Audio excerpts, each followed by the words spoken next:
ಶ್ರೀ ಗುರುಭ್ಯೋ ನಮಃ. ಪರಮಗುರುಭ್ಯೋ ನಮಃ. ಶ್ರೀ ವೆಂಕಟೇಶ್ವರ ಕನ್ನಡ ಭಕ್ತಿ ವಾಹಿನಿ ನಮಗಾಗಿ ಪ್ರಸ್ತುತಪಡಿಸಿರುವ ಭಗವದ್ಗೀತೆಯ ವಾಚನ ಪ್ರವಚನ ಕಾರ್ಯಕ್ರಮಕ್ಕೆ ತಮ್ಮೆಲ್ಲರಿಗೂ ಆದರದ ಸ್ವಾಗತವನ್ನು ಬಯಸ್ತಾ ಇದ್ದೇವೆ. ಭಗವಂತನಾದ ಶ್ರೀನಿವಾಸ ಆತನೇ ಶ್ರೀಕೃಷ್ಣ. ಸ್ವತಃ ಭಗವಂತನಾದ ಶ್ರೀಕೃಷ್ಣನ ಮುಖಕಮಲದಿಂದ ಹೊರಟ ಸುಂದರವಾದ ವಾಣಿ ಅದು ಭಗವದ್ಗೀತೆ. ಭಗವದ್ಗೀತೆಯ ಬಗ್ಗೆ ಅನೇಕ ಮಾತುಗಳನ್ನು ನಾವು ಇಲ್ಲಿಯವರೆಗೂ ಕೇಳಿದ್ದೇವೆ. ಆದ್ದರಿಂದ ಮತ್ತೆ ಮತ್ತೆ ಅವುಗಳನ್ನು ನೆನಪು ಮಾಡಿಕೊಳ್ತಾ ಗೀತಾ ಸುಗೀತಾ ಕರ್ತವ್ಯ ಕಿಮನ್ಯೈ ಶಾಸ್ತ್ರವಿಸ್ತರೈ ಯಾ ಸ್ವಯಂ ಪದ್ಮನಾಭಸ್ಯ ಮುಖಪದ್ಮಾತ್ ವಿನಿಸೃತ. ಭಗವಂತನಾದ ಕೃಷ್ಣ ತಾನೇ ಸ್ವತಃ ನುಡಿದ ಗೀತೆ ಅದು ಭಗವದ್ಗೀತೆ.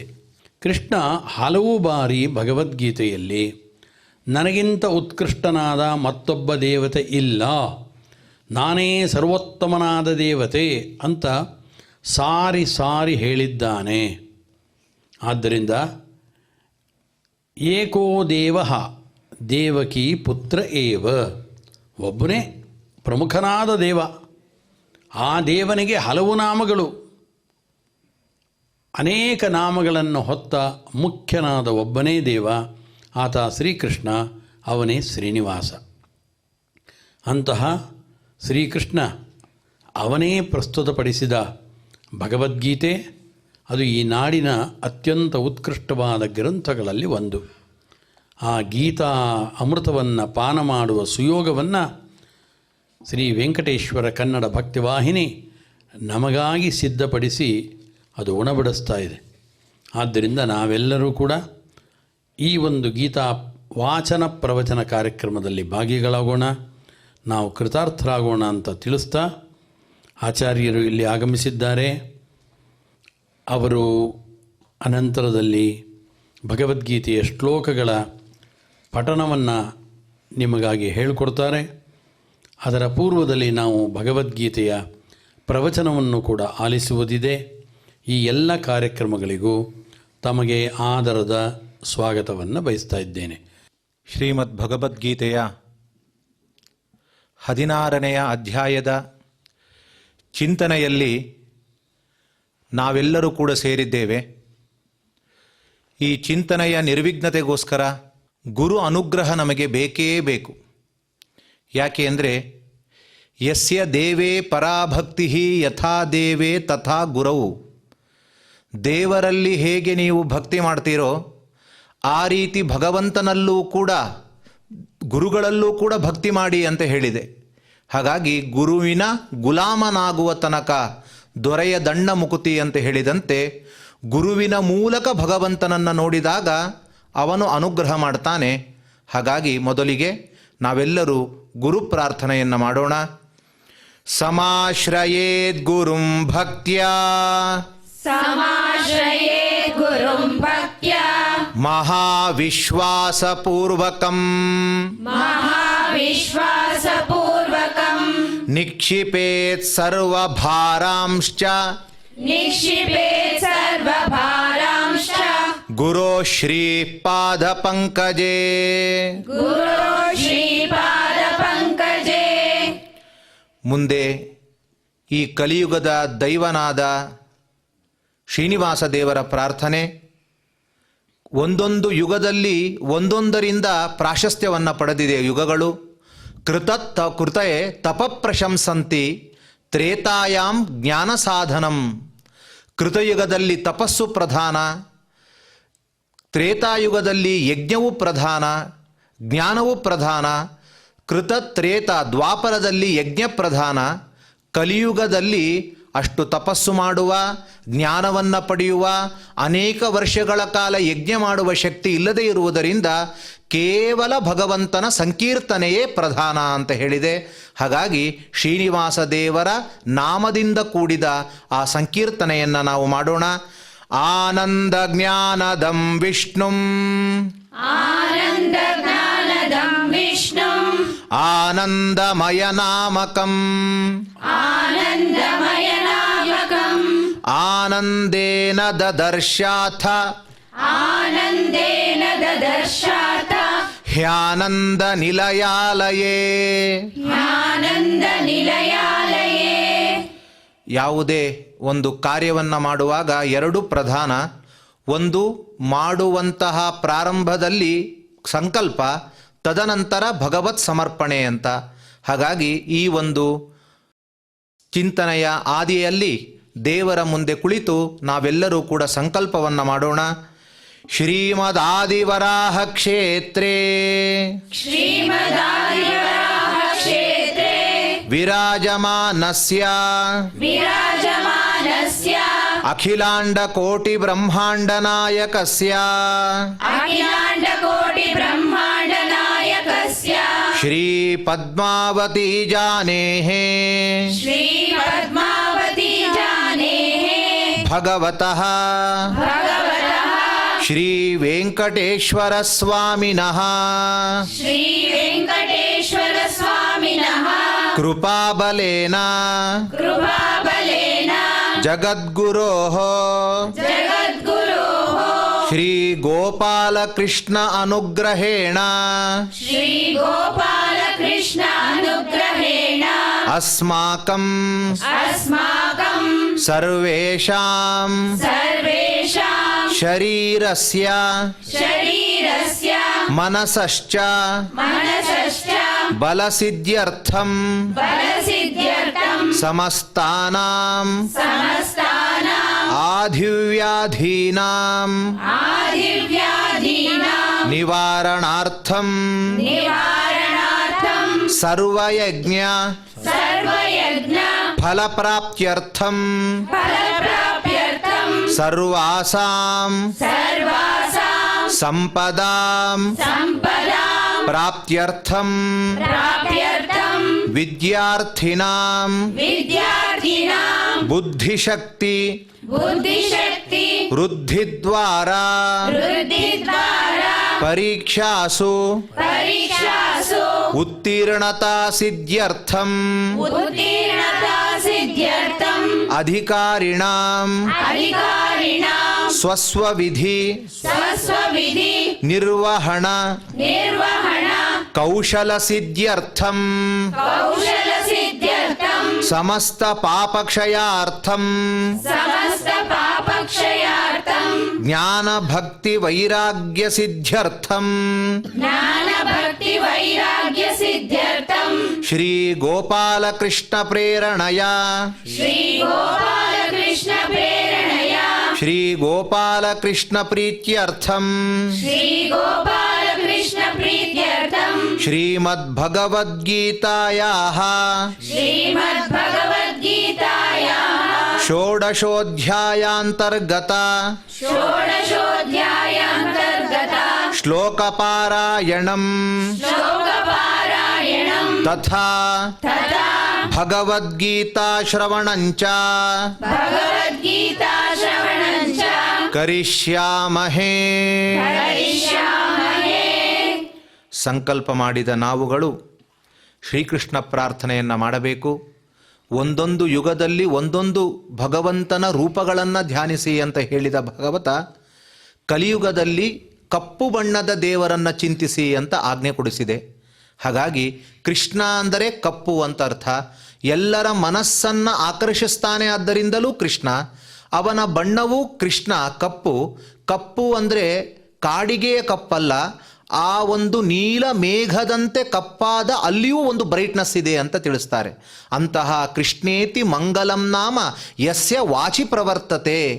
ಯಾರ ಮುಖಕಮಲದಲ್ಲಿ ಕೃಷ್ಣ ಕೃಷ್ಣ ಅಂತ ನಾಮಗಳು ಹೊರಹೊಮ್ಮುತ್ತೋ ಅಂತಹ ವ್ಯಕ್ತಿಯು ಎಲ್ಲ ಪಾಪದಿಂದಲೂ ದೂರವಾಗ್ತಾನೆ ಅಂತ ಹೇಳಿದ್ದಾರೆ. ಹಾಗಾಗಿ ನಾವೆಲ್ಲ ಕೃಷ್ಣ ಪ್ರಾರ್ಥನೆಯನ್ನು ಮಾಡೋಣ. ಕಂಸಾಂತಕಂ ಶಂಸನೀಯಂ ಕಂಸಾಂತಕಂ ಶಂಸನೀಯಂ ಸಂಶಾಂತಿಂ ಸಂಸೃತಿಚ್ಛಿದಂ ಸಂಶಾಂತಿಂ ಸಂಸ್ಕೃತಿಚ್ಛಿದಂ ಸಂಶಯಚ್ಛೇದಿ ಸಂವೇದ್ಯಂ ಸಂಶಯಚ್ಛೇದಿ ಸಂವೇದ್ಯಂ ಶ್ರೀನಿವಾಸಂ ಭಜೆ ನಿಶಂ. ಶ್ರೀನಿವಾಸಂ ಭಜೆ ನಿಶಂ. ಭಗವದ್ಗೀತೆಯ ಪ್ರಾರ್ಥನೆಯೂ ಕೂಡ ಅಗತ್ಯ. ಗೀತಾ ಗಂಗೋದಕಂ ಪೀತ್ವ ಪುನರ್ಜನ್ಮ ನ ವಿದ್ಯತೆ ಅಂತ ಅದರ ಮಾಹಾತ್ಮೆಯನ್ನು ಹೇಳಿದ್ದಾರೆ. ಎರಡೂ ಕೂಡ ಭಗವಂತನಿಂದಲೇ ಬಂದದ್ದು. ಗಂಗೆ ಭಗವಂತನ ಪಾದಕಮಲದಿಂದ ಬಂದು ನಮ್ಮನ್ನು ಪುನೀತಗೊಳಿಸಿದರೆ, ಗೀತೆ ಭಗವಂತನ ವಾಕ್ ಅವನ ಬಾಯಿಯಿಂದ ಬಂದು ಅತ್ಯಂತ ಪುನೀತವಾಗಿರುವಂಥದ್ದು. ಇದನ್ನು ಪ್ರಾರ್ಥನೆ ಮಾಡಿದರೆ, ಇದನ್ನು ಕೇಳಿದರೆ ಅವನಿಗೆ ಮತ್ತೆ ಪುನರ್ಜನ್ಮ, ಕಷ್ಟಗಳ ಸಂಸಾರದ ಕಷ್ಟ ಇಲ್ಲ ಅಂತ ಹೇಳಿದ್ದಾರೆ. ಹಾಗಾಗಿ ಭಗವದ್ಗೀತೆಯನ್ನು ಪ್ರಾರ್ಥಿಸೋಣ. ಶಾಸ್ತ್ರೇಷು ಭಾರತಂ ಸಾರಂ, ಶಾಸ್ತ್ರೇಷು ಭಾರತಂ ಸಾರಂ, ತತ್ರ ನಾಮ ಸಹಸ್ರಕಂ, ತತ್ರ ನಾಮ ಸಹಸ್ರಕಂ, ವೈಷ್ಣವಂ ಕೃಷ್ಣ ಗೀತಾ ಚ, ವೈಷ್ಣವಂ ಕೃಷ್ಣ ಗೀತಾ ಚ, ತಜ್ಞಾನಾತ್ ಮುಚ್ಯತೇಂಜಸಾ. ತಜ್ಞಾನಾತ್ ಮುಚ್ಯತೇಂಜಸಾ. ವೇದವ್ಯಾಸ ದೇವರ ಪ್ರಾರ್ಥನೆಯೂ ಅಗತ್ಯ. ಯಾಕೆಂದರೆ ಯಶ್ಛಂದಸಾಂ ವೃಷಭೋ ವಿಶ್ವರೂಪ, ಯಾವ ಯಾವ ಮಾತುಗಳು ನಮ್ಮಿಂದ ಸರಿಯಾಗಿ ಹೊರಹೊಮ್ಮಬೇಕು ಅಂತಾದರೆ ವೇದವ್ಯಾಸರ ದೇವರ ಅನುಗ್ರಹ ಬೇಕೇ ಬೇಕು. ಹಾಗಾಗಿ ನಾವು ಇಲ್ಲಿ ಚಿಂತನೆ ಮಾಡುವುದಾಗಬಹುದು, ಪಾರಾಯಣ ಮಾಡುವುದಾಗಬಹುದು, ಸರಿಯಾಗಿ ಹೊರಹೊಮ್ಮಲಿಕ್ಕೋಸ್ಕರ ವ್ಯಾಸರ ಚಿಂತನೆಯನ್ನು ಮಾಡೋಣ.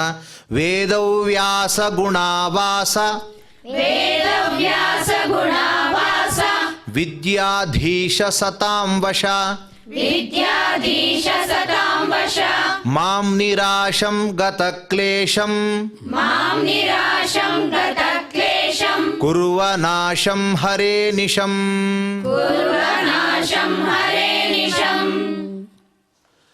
ಮುಂದೆ ಪೂಜ್ಯ ಆಚಾರ್ಯರು ಈ 16ನೆಯ ಅಧ್ಯಾಯದ ದೈವಿ ಸಂಪತ್ ವಿಭಾಗ ಯೋಗೋ ನಾಮ ಅಂತ ತಿಳಿಸ್ತಾರೆ. ಹಾಗಾಗಿ ದೈವಾಸುರ ಸಂಪತ್ತು, ದೈವ ಮತ್ತು ಆಸುರವಾಗಿರುವ ಸಂಪತ್ತು ಯಾವುದು ಎಂಬುದನ್ನು ನಿರೂಪಣೆ ಮಾಡ್ತಾನೆ ಕೃಷ್ಣ ಪರಮಾತ್ಮ.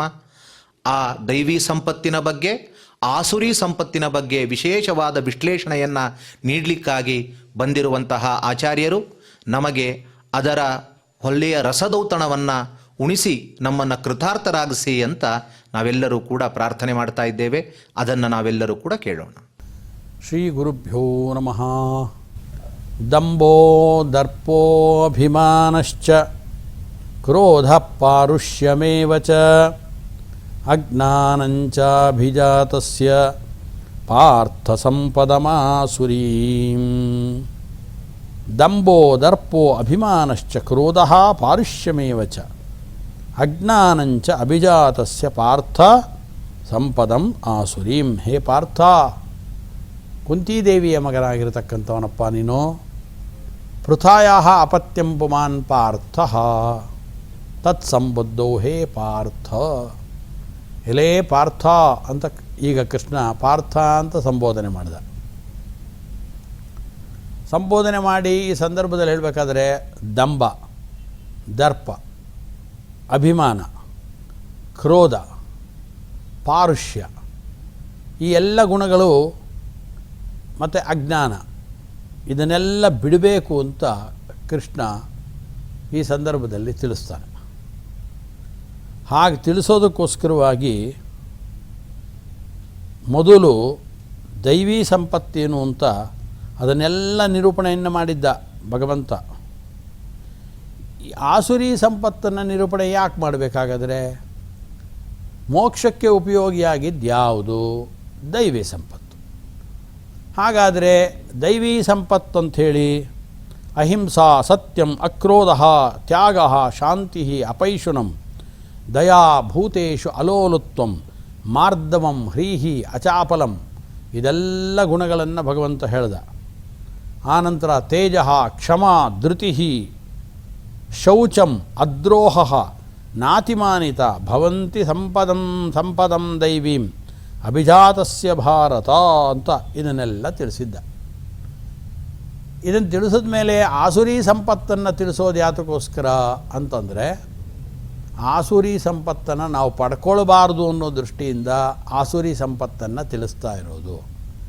ಅಂದರೆ ಯಾವ ಗುಣಗಳನ್ನು ಮೋಕ್ಷವನ್ನು ಪಡೀಬೇಕು ಅಂತ ಇಚ್ಛೆ ಇರುವಂಥ ವ್ಯಕ್ತಿ ಅಳವಡಿಸ್ಕೊಳ್ಬೇಕು, ಯಾವ ಗುಣಗಳನ್ನು ಬಿಡಬೇಕು, ಎರಡೂ ಬೇಕಾಗತ್ತೆ. ಆ ದೃಷ್ಟಿಯಿಂದ ಯಾವ ಗುಣಗಳನ್ನು ಅಳವಡಿಸ್ಕೊಳ್ಬೇಕು ಅನ್ನೋ ದೃಷ್ಟಿಯಿಂದ ಅವುಗಳನ್ನೆಲ್ಲ ಬೇಡವಾದ ಗುಣಗಳು ಯಾವುದು ಅನ್ನೋದನ್ನು ಕೂಡ ಇಲ್ಲಿ ಹೇಳಬೇಕಾಯಿತು. ಆದರೆ 3ನೇ ಶ್ಲೋಕದಲ್ಲಿ ತೇಜ, ಕ್ಷಮ, ಧೃತಿ ಈ 3 ಗುಣಗಳ ಬಗ್ಗೆ ಮಾತ್ರ ವಿಚಾರವನ್ನು ಮಾಡಿದ್ವಿ. ಈ ಸಂಚಿಕೆಯಲ್ಲಿ 3ನೇ ಶ್ಲೋಕದ ಈ ಗುಣಗಳನ್ನು ಕೂಡ ಸ್ವಲ್ಪ ವಿಚಾರವನ್ನು ಮಾಡಿ ಅನಂತರ 4ನೇ ಶ್ಲೋಕಕ್ಕೆ ನಾವು ಮತ್ತೆ ಮುಂದಡಿ ಇಡಬಹುದು. ಅದರಲ್ಲಿ ಧೈರ್ಯದ ಬಗ್ಗೆ ಎಲ್ಲ ತಿಳಿಸಾಯಿತು. ಆನಂತರ ಶೌಚಂ ಅಂತಿದೆ. ಶೌಚ ಅಂದರೆ ಶುಚಿತ್ವ, ಶುಚಿಯಾಗಿರೋದು. ಯಮ, ನಿಯಮ, ಆಸನ, ಪ್ರಾಣಾಯಾಮ, ಪ್ರತ್ಯಾಹಾರ, ಧಾರಣ, ಧ್ಯಾನ, ಸಮಾಧಿ ಅಂತ ಅಷ್ಟಾಂಗ ಯೋಗಗಳನ್ನು ಹೇಳ್ತಾರಲ್ಲ, ಹಾಗೆ ಹೇಳಬೇಕಾದ್ರೇ ಈ ಯಮ ಮತ್ತು ನಿಯಮಗಳನ್ನು ಹೇಳ್ತಾರೆ. ಆ ಯಮ ನಿಯಮ ಇವುಗಳನ್ನು ಅಹಿಂಸಾ, ಸತ್ಯಮ, ಕ್ರೋಧ ಅಂತ ಬೇರೆ ಬೇರೆಯನ್ನೆಲ್ಲ ಹೇಳ್ಕೊಂಡು ಬರ್ತಾರೆ. ಆ ಸಂದರ್ಭದಲ್ಲಿ ಏನು ನಿರೂಪಣೆ ಮಾಡ್ತಾರೆ, ಅಲ್ಲಿ ಯಮ ಮತ್ತು ನಿಯಮಗಳನ್ನು ಹೇಳುವಂಥ ಸಂದರ್ಭದಲ್ಲಿ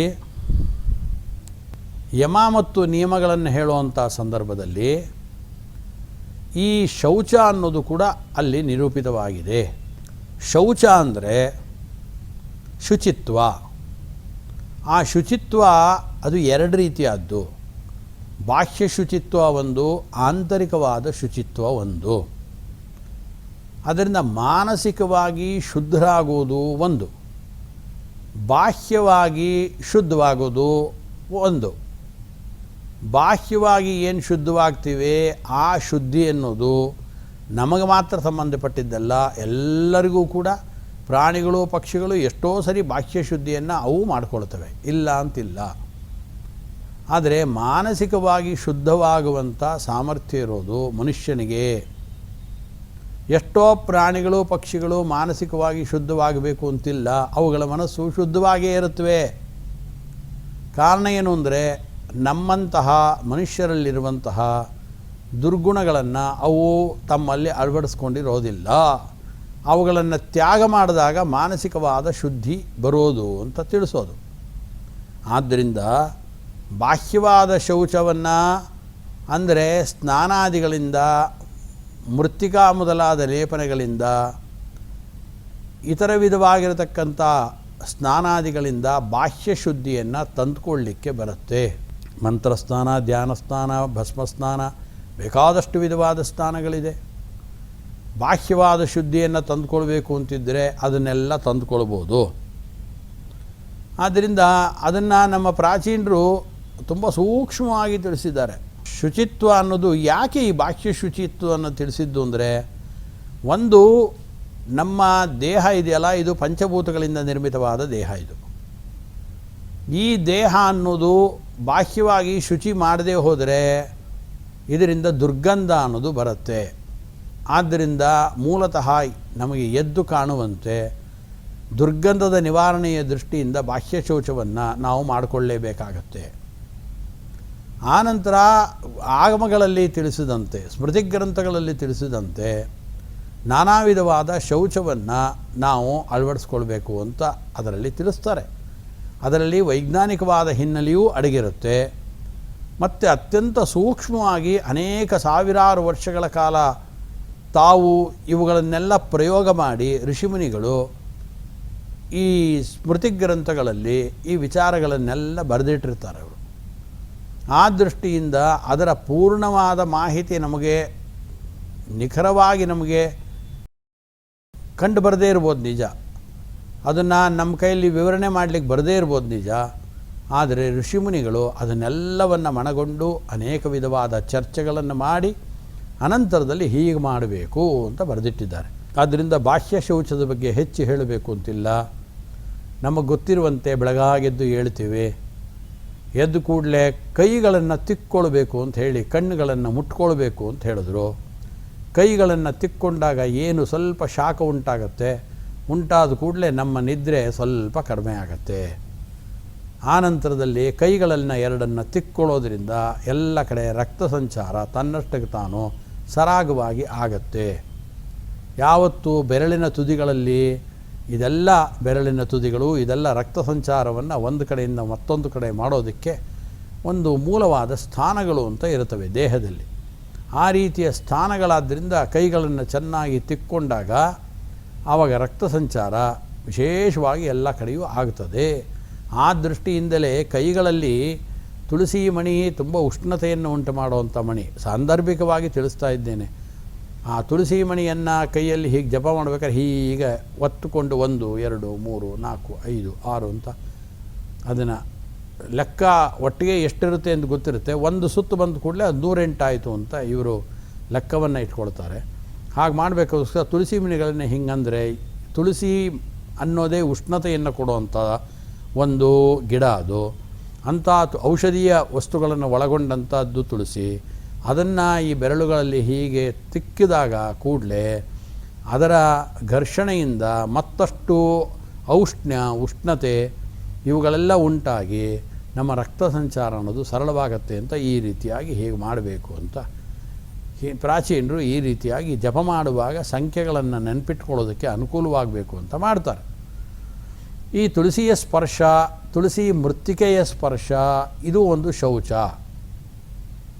ಶೌಚದ ಬಗ್ಗೆನೇ ದೊಡ್ಡ ವಿಸ್ತೃತವಾದ ವ್ಯಾಖ್ಯಾನವನ್ನು ಸ್ಮೃತಿ ಗ್ರಂಥಗಳಲ್ಲಿ ಬರೆದಿದ್ದಾರೆ.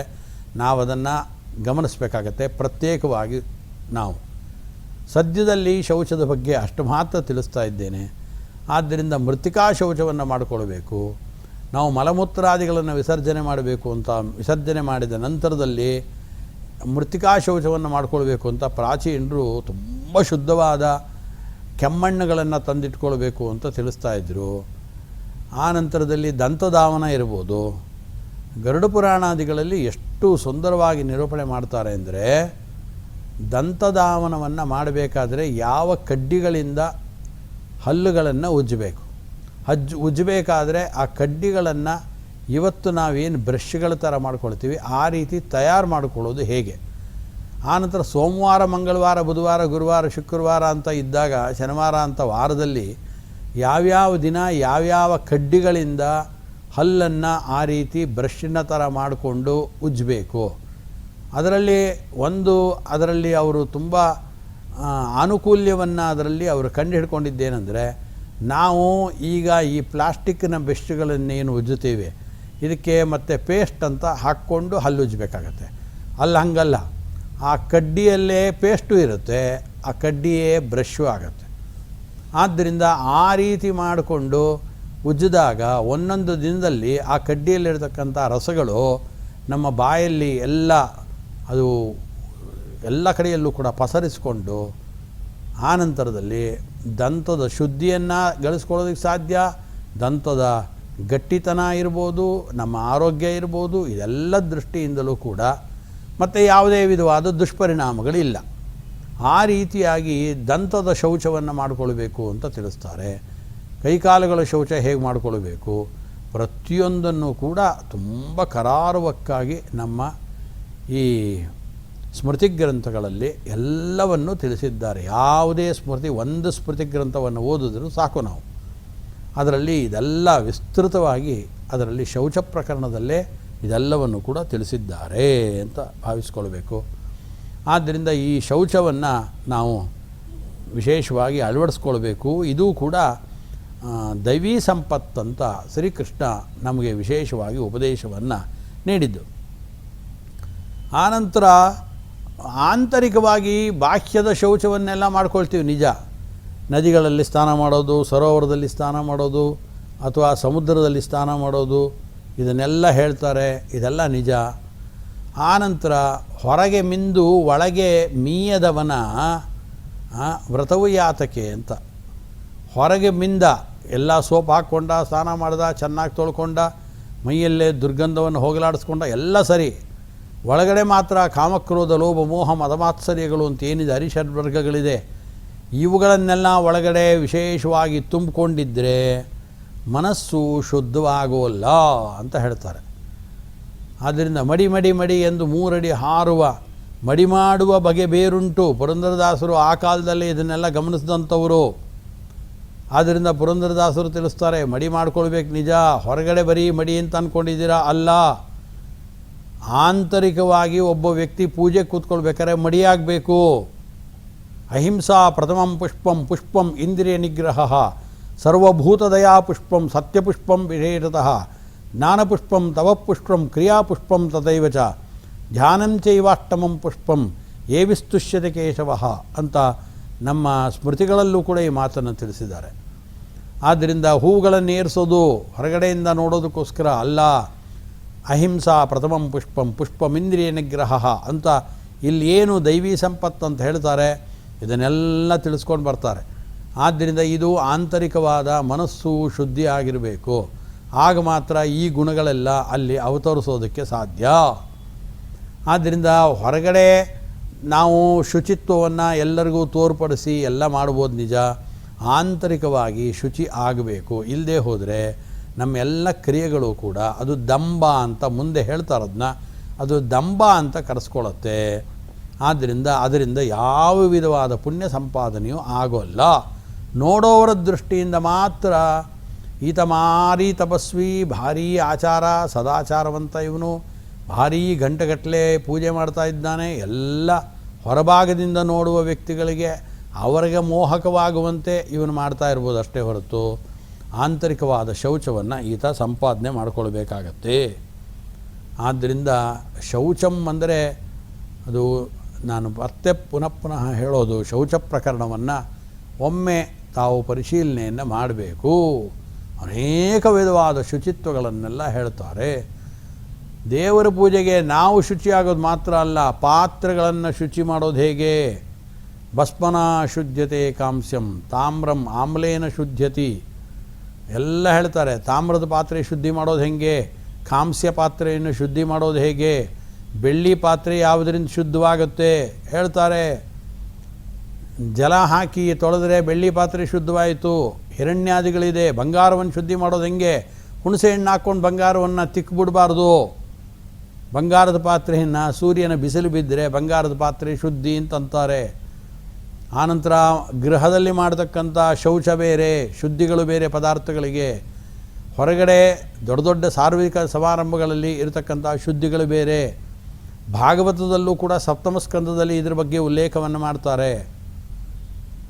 ಆದ್ದರಿಂದ ಈ ಎಲ್ಲ ಗ್ರಂಥಗಳನ್ನು ಕೂಡ ಪರಿಶೀಲನೆಯನ್ನು ಮಾಡಿದರೆ ಶೌಚದ ಬಗ್ಗೆ ವಿಶೇಷವಾಗಿ ನಮಗೆ ಅರಿವಾಗತ್ತೆ. ಸರ್ವೇಷಾಮೇವ ಶೌಚಾನಾಂ ಅರ್ಥಶೌಚಂ ಪರಂ ಸ್ಮೃತಂ ಯೋರ್ಥೇ ಶುಚಿ ಸಹ ಶುಚಿ ನಮೃದ್ವಾರಿ ಶುಚಿ ಅಂತ ಮನುಸ್ಮೃತಿಯಲ್ಲಿ ಈ ಮಾತು ಬರುತ್ತೆ ಕಡೆಗೆ ಮಾತ್ರ. ಇದನ್ನು ತುಂಬ ಗಮನಿಸಬೇಕಾದಂಥ ಅಂಶ. ಇದು ನಮ್ಮ ಆಂತರಿಕವಾದ ಶುಚಿತ್ವಕ್ಕೆ ಹಿಡಿದ ಕೈಗನ್ನಡಿ. ನೀವು ಪ್ರಾಮಾಣಿಕವಾಗಿ ಇಲ್ಲದೆ ಹೋದರೆ ಬಾಹ್ಯವಾದ ಯಾವ ಶುಚಿಗಳಿಗೂ ಬೆಲೆ ಬರೋದಿಲ್ಲ. ಅದಕ್ಕೆ ಅವ್ರು ಹೇಳೋದು ಅಂದರೆ ಸರ್ವೇಷಾಮೇವ ಶೌಚಾನಾಂ ಅರ್ಥಶೌಚಂ ಪರಂ ಸ್ಮೃತಂ. ಎಲ್ಲ ವಿಧವಾದ ಶುಚಿಗಳನ್ನು ಕೂಡ ಮಾಡ್ತೀರಾ ನಿಜ ನೀವು, ಆದರೆ ಅರ್ಥಶೌಚಂ ಪರಂ ಸ್ಮೃತಂ. ದುಡ್ಡಿನ ವಿಚಾರದಲ್ಲಿ ನೀವು ಶುದ್ಧರಾಗಿದ್ದೀರಾ, ಇದನ್ನು ಗಮನಿಸ್ಕೊಳ್ರಿ.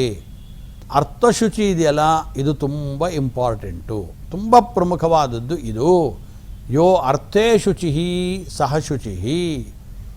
ಯಾರು ದುಡ್ಡಿನಲ್ಲಿ ಶುಚಿಯಾಗಿದ್ದಾನೋ ಅವನನ್ನು ಶುಚಿಯಾದವನು, ಶೌಚವನ್ನು ಅಳವಡಿಸ್ಕೊಂಡವನು ಅಂತ ಕರಿಬೇಕು. ನಮೃದ್ವಾರಿ ಶುಚಿ ಅಂದ್ಬಿಟ್ರು. ಮಣ್ಣು ಮತ್ತು ನೀರು ಹಾಕಿ ತೊಳ್ಕೊಳ್ಳೋದು, 5 ಸರಿ ನೀರು ಹಾಕಿ ತೊಳ್ಕೊಂಡ ಕೈಕಾಲುಗಳನ್ನ, 10 ಸರಿ ಕೆಮ್ಮಣ್ಣನ್ನು ಮೈಗೆ ಹಚ್ಕೊಂಡ, ಸೋಪ್ ಹಾಕ್ಕೊಂಡ, ಏನೇನೋ ಹಾಕ್ಕೊಂಡು ತಿಕ್ಕೊಂಡ. ಇದೆಲ್ಲ ಬಾಹ್ಯವಾಗಿ ನೋಡೋದಕ್ಕೆ ಶುಚಿಯಾಯಿತು, ಹೊರಗಡೆ ದಟ್ಟೇನೆ. ಒಳಗಡೆ ಶುಚಿಯಾಗೋಕ್ಕೆ ಇದು ಯಾವುದೂ ಉಪಯೋಗ ಆಗೋಲ್ಲ. ಜೊತೆಗೆ ಒಳಗಡೆ ಶುಚಿ ಆಗದೆ ಹೊರಗಡೆ ಮಾತ್ರ ಶುಚಿ ಆಗ್ತಾ ಇದ್ದರೆ ಇದು ಭಗವಂತನಿಗೆ ಪ್ರಿಯವಾದ ಶುಚಿ ಅಲ್ಲ ಅಂತ ತಿಳಿಸ್ತಾರೆ. ಅದಕ್ಕೋಸ್ಕರ ಏನಂತಂದರೆ ದುಡ್ಡಿನ ವಿಚಾರದಲ್ಲಿ ಶುಚಿಯಾಗಿರಬೇಕು. ಮತ್ತೊಬ್ಬರ ಸ್ವತ್ತನ್ನು ಅಪಹಾರ ಮಾಡಬಾರ್ದು. ಮತ್ತೊಬ್ಬರ ಸ್ವತ್ತನ್ನು ಅಪಹಾರ ಮಾಡಬೇಕು ಅಂತಂದರೆ ಮಾನಸಿಕವಾಗಿ ಅದಕ್ಕೆ ಬೇಕಾದ ಯೋಜನೆಗಳನ್ನು ಅವನ ಅಳವಡಿಸ್ಕೊಳ್ಬೇಕಾಗತ್ತೆ. ಅನಂತರದಲ್ಲಿ ಅದನ್ನು ಹೇಗಾದರೂ ದಕ್ಕಿಸ್ಕೊಳ್ಬೇಕು ಅಂತ ಸುಳ್ಳು ಹೇಳಬೇಕಾಗತ್ತೆ, ಮೋಸ ಮಾಡಬೇಕಾಗತ್ತೆ, ಕದಿಬೇಕಾಗತ್ತೆ. ಹೀಗೆ ನಾನಾ ವಿಧವಾಗಿರತಕ್ಕಂಥ ಆಸುರಿ ಸಂಪತ್ತುಗಳನ್ನೆಲ್ಲ ಒಳಗಡೆ ಅಳವಡಿಸ್ಕೊಳ್ಬೇಕಾಗತ್ತೆ. ಆಗ ಮಾತ್ರ ಹಣವನ್ನು ಸುಲಭವಾಗಿ ಕದೀತಾರೆ. ಅರ್ಥದಲ್ಲಿ ಶುಚಿ ಆಗಿದ್ದರೆ ಅವನನ್ನು ಶುಚಿ. ಎಲ್ಲಕ್ಕೂ ಕೂಡ ಮೂಲವಾದದ್ದು ಅರ್ಥ.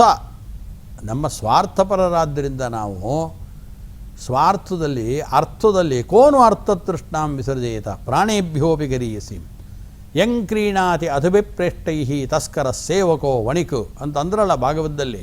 ಪ್ರಹ್ಲಾದರಾಜರು ಹೇಳಿದ್ರಲ್ಲ, ಕೋನು ಅರ್ಥತೃಷ್ಣಾಂ ವಿಸರ್ಜೇತ್ ಪ್ರಾಣೇಭ್ಯೋಪಿ ಗರೀಯಸಿಂ. ನಮ್ಮ ಪ್ರಾಣಗಳಿಗಿಂತ ದೊಡ್ಡದಾದ್ಯಾವುದು ಅಂದರೆ ಹಣದ ಬಗ್ಗೆ ಇರುವಂಥ ಆಸೆ. ಆ ಆಸೆಯಿಂದಾಗಿ ಏನು ಮಾಡ್ತಾನೆ? ಇಲ್ಲದೆಲ್ಲ ಸುಳ್ಳೆಲ್ಲ ಹೇಳ್ಬಿಡ್ತಾನೆ. ಯಾರೋ ಹೇಳೇ ಇರಲ್ಲ, ಇಲ್ಲ ಅವ್ರು ಹಂಗೆ ಹೇಳಿದ್ದಾರೆ ಹಿಂಗೆ ಹೇಳಿದ್ದಾರೆ ಅಂತ ಅದನ್ನೆಲ್ಲ ಹೇಳಿ ತಾನು ದುಡ್ಡು ಹೊಡೆಯೋದಕ್ಕೆ ಪ್ರಾರಂಭವನ್ನು ಮಾಡ್ತಾನೆ. ನಾನಾ ವಿಧವಾದ ಸುಳ್ಳುಗಳು ಹೇಳಬೇಕಾಗತ್ತೆ, ಕೊಲೆ ಇತ್ಯಾದಿಗಳನ್ನು ಮಾಡಬೇಕಾಗತ್ತೆ, ಏನೇನು ಮಾಡಬೇಕಾಗತ್ತೆ ಹಣವನ್ನು ಸಂಪಾದನೆ ಮಾಡಬೇಕಾದ್ರೆ. ಎಲ್ಲ ವಿಧವಾದ ದುಷ್ಕೃತ್ಯಗಳನ್ನು ಮಾಡಿ ಹಣವನ್ನು ಸಂಪಾದನೆ ಮಾಡ್ತಾರೆ. ಅದಕ್ಕೋಸ್ಕರ ಅದು ಯಾವಾಗ ಅಂದರೆ ಹಣವನ್ನು ಈ ರೀತಿ ಸಂಪಾದನೆ ಮಾಡೋದು ಅಂದರೆ ಕೆಟ್ಟ ಮಾರ್ಗದಿಂದ ಹಣವನ್ನು ಸಂಪಾದನೆ ಮಾಡೋದಾದರೆ ಅವನಲ್ಲಿ ಎಲ್ಲ ವಿಧವಾದ ಆಸುರಿ ಸಂಪತ್ತು ಮನೆ ಮಾಡಿಕೊಂಡಿದೆ ಅಂತ ಅರ್ಥ. ಅವನಲ್ಲಿ ಶುಚಿತ್ವ ಇಲ್ಲ. ಆತ ಮನಸ್ಸಿನಲ್ಲಿ ಹೆಂಗೆ ಶುಚಿಯಾಗಿರೋದಕ್ಕೆ ಸಾಧ್ಯ? ಅವನ ಆತ್ಮಸಾಕ್ಷಿ ಇದ್ದರೆ ಅದೇ ಚುಚ್ಚುತ್ತಾ ಇರುತ್ತೆ. ಆದ್ದರಿಂದ ಯಾರು ಅತಿಯಾಗಿ ಹಣವನ್ನು ಸಂಪಾದನೆ ಮಾಡಿರ್ತಾರೆ ಅವರು ತುಂಬ ದೇವಸ್ಥಾನಾದಿಗಳು ಅವರಿಗೆ ಇವರಿಗೆ ಅಂತ ಉದಾರವಾಗಿ ಕೊಡ್ತಾ ಇರ್ತಾರೆ. ಯಾಕೆ ಅಂದರೆ ಯಾವುದೇ ಸಮಾಜದಲ್ಲಿ ಯಾವುದೇ ವ್ಯಕ್ತಿಗಳಿಗೆ ಅವರಿಗೆ ಗೊತ್ತಾಗದೇ ಇದ್ದಂತೆ ನಾವು ನಮ್ಮ ಮಹಾಬುದ್ಧಿಶಕ್ತಿಯಿಂದ ಎಲ್ಲರನ್ನ ವಂಚನೆಗೆ ಒಳಪಡಿಸ್ಬೋದು ಹೊರತು ನಮ್ಮ ಆತ್ಮಸಾಕ್ಷಿಗೆ ನಾವೆಂದೂ ವಂಚನೆಯನ್ನು ಮಾಡಲಿಕ್ಕಾಗೋಲ್ಲ. ನಮ್ಮ ಒಳಗಡೆ ಮನಸ್ಸು ಅದು ನಮ್ಮನ್ನು ಚುಚ್ಚುತ್ತಾ ಇರುತ್ತೆ, ಅದಕ್ಕೆಲ್ಲ ಗೊತ್ತಿರುತ್ತೆ.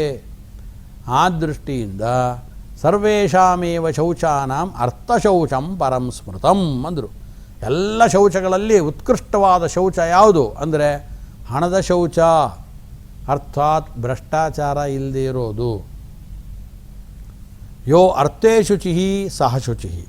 ಯಾರು ದುಡ್ಡಿನ ವಿಚಾರದಲ್ಲಿ ಶುಚಿಯಾಗಿದ್ದಾರೋ ಅವನು ಶುಚಿ ನಿಜವಾಗಲು ಅಂತ ಅರ್ಥ. ಅಂದರೆ ತನ್ಮುಖಾಂತರವಾಗಿ ಬರುವಂಥ ಯಾವ ದುರ್ಗುಣಗಳು ಅವನಲ್ಲಿ ಮನೆ ಮಾಡಿಕೊಂಡಿಲ್ಲ ಅಂತ ಅರ್ಥ.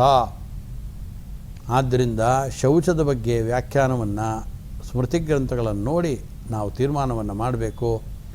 ಆದ್ದರಿಂದ ಕೃಷ್ಣ ಹೇಳ್ತಾ ಇದ್ದಾನೆ, ಅರ್ಜುನನನ್ನು ಉದ್ದೇಶ ಮಾಡಿಕೊಂಡು ನಮ್ಮೆಲ್ಲರಿಗೂ ತಿಳಿಸ್ತಾ ಇದ್ದಾನೆ, ಶೌಚಂ ಅಂತಂದರೆ ಶುಚಿತ್ವ, ಇದು ಒಂದು ದೈವೀ ಸಂಪತ್ತು ಅಂತ ಕೃಷ್ಣ ಶೌಚದ ಬಗ್ಗೆ ಮೃತ್ತಿಕಾದಿಗಳಿಂದ ಬಾಹ್ಯ ಶೌಚ, ಭಗವತ್ ಸ್ಮೃತ್ಯಾದಿಗಳಿಂದ ಆಂತರಿಕವಾದ ಶೌಚ ಅಂತ ಇಟ್ಕೊಳ್ಳಿ. ಅನುಕ್ಷಣದಲ್ಲೂ ಭಗವಂತನ ಸ್ಮರಣೆ ಮಾಡ್ತಾ ಇದ್ದರೆ ನಾವು ಶುಚಿಯಾಗಿರ್ತೇವೆ. ಅನುಕ್ಷಣದಲ್ಲೂ ಭಗವಂತನ ಸ್ಮರಣೆ ಮಾಡ್ತಾ ಇದ್ದಾಗ ತಪ್ಪು ಮಾಡೋದಕ್ಕೆ ಮನಸ್ಸು ಬರಲ್ಲ.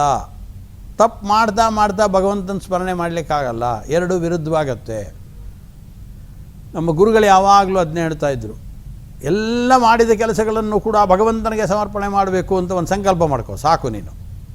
ಆವಾಗ ನಿನಗೆ ಗೊತ್ತಿಲ್ಲದೇ ಇದ್ದಂತೆ ನೀನು ಪರಮ ಪ್ರಾಮಾಣಿಕನಾದ ವ್ಯಕ್ತಿ ಆಗೋಗ್ತೀಯ. ಯಾಕೆ ಅಂದರೆ ಯಾರೋ ಇನ್ನೊಬ್ಬರಿಗೆ ಜೋರಾಗಿ ಜಾಡಿಸಿ ಅವರು ಏನೂ ಮಾಡದಿದ್ದರೂ ಒದ್ದು ಬಿಡೋದು, ನಾಯಿಗೆ ಕಲ್ಲು ಹೊಡೆದು ಬಿಡೋದು, ನಾನಾ ವಿಧವಾದ ಅನ್ಯಾಯಗಳನ್ನು ಎಲ್ಲರಿಗೂ ಮಾಡೋದು, ಮೋಸ ಮಾಡೋದು, ಚಾಡಿ ಹೇಳೋದು ಇತ್ಯಾದಿಗಳು ಏನೇ ಮಾಡಿದ್ಮೇಲೆ ಎಲ್ಲ ಕ್ರಿಯೆಗಳನ್ನು ಭಗವಂತನಿಗೆ ಸಮರ್ಪಣೆ ಮಾಡು ಅಂತ ಹೇಳಿದ್ದಾರೆ.